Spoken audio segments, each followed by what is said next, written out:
Hi, my name is Randy Mack, and I'm going to read an excerpt from my novel, North Side Story, which is available at Amazon.com. This is from the chapter called The News, which is chapter 64. Mandey felt a bit shaky as she walked into the waiting area of the Houston City Jail. She had never dreamed she would ever have to visit anyone in jail.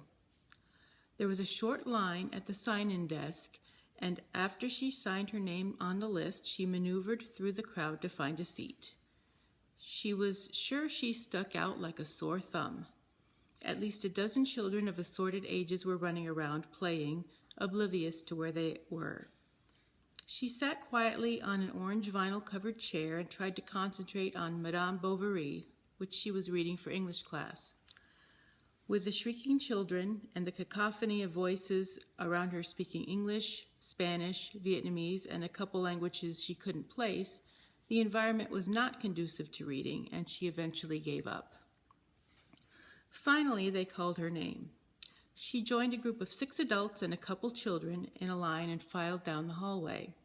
They were ushered into a room where 6 chairs sat in front of 6 bulletproof glass windows, with a small partition between each. A telephone hung on the dividing wall at each station.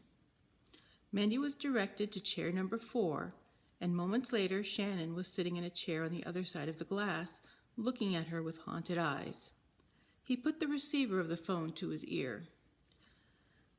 Mandey blinked back the tears that were threatening to fall before Shannon could see them. She picked up her phone. Shannon.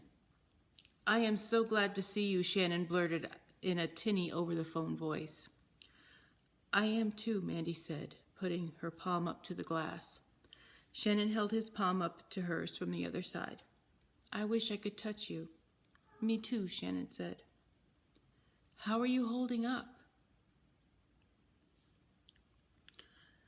"I've been through this before, but I don't like it any more now than I did then," Shannon said. "I'm managing. What about you?" "I'm okay," Mandey lied. "I'll be better when you're back home with me." "That won't be for a while," Shannon said mournfully. "No way I'm getting out of here on bond. They charged me with first-degree murder. Bail is set at $250,000. Mandey winced, even though Joe had told her that and she had heard it on the news.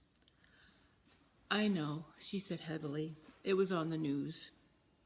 "Great," Shannon said. "The whole story?" "Pretty much," Mandey said. "Shannon, if I had the money, I'd have you out of here in a second." "I know, Mandey," Shannon said. "Any word on a trial date?" Mandey asked.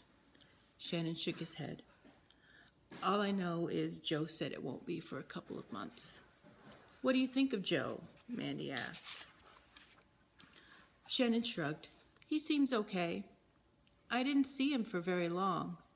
He said he talked to you yesterday and you filled him in on a lot of stuff." "Yeah, he said he might not be able to spend much time talking to you today," Mandey said. "I hope that changes." "He did run down the different ways that this could play out," Shannon said. "Everything from getting acquitted to getting the death penalty." "I get sick to my stomach just thinking about that," Mandey said softly. "That can't happen, Shannon. We can't let that happen." "He did say I could probably plea bargain. If I plead guilty to second degree, I'll get sent up for 20. Which might just be karma paying me back." "You don't want to do that, do you?" Mandey asked, alarmed. "Jesus, no," Shannon said. "What I want is to walk out of here right now and go home with you. But I don't want to die either." "Shannon, I don't like thinking about it, but if you did get the death penalty, you'd get an automatic appeal. We'd appeal and appeal until the truth came out, which might take 15 or 20 years, and then I might run out of appeals and get executed anyway," Shannon said flatly. "Don't say that," Mandey said. "Is that what Joe said to you?" "Not in so many words, but I know how the system works," Shannon replied. "I swear, Shannon, if he's not going to give you a proper defense, you petition the court for a new lawyer." "I wish I had money to pay for a lawyer for you," Mandey said, frustrated. "I think he's going to do all right by me, Mandey," he said. He just told me like it is. I'm going to keep on him to make sure he's doing right by you, Mandey said. I still can't believe this, Shannon said.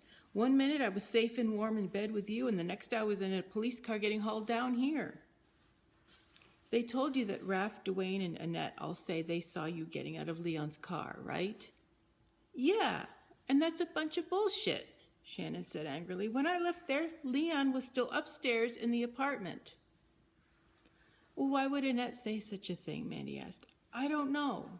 I know we don't get along real well, but I don't think she'd lie just because of that, Shannon said. Do you think what I think? That Raph did it and is pinning the blame on you? Mandey asked. That's what I'm thinking, but I don't know if I can get anyone else to believe it. Somehow we'll get to the bottom of it, Mandey said. Raph needs to pay for all the crap he's done. It's going to catch up with him. Wait and see.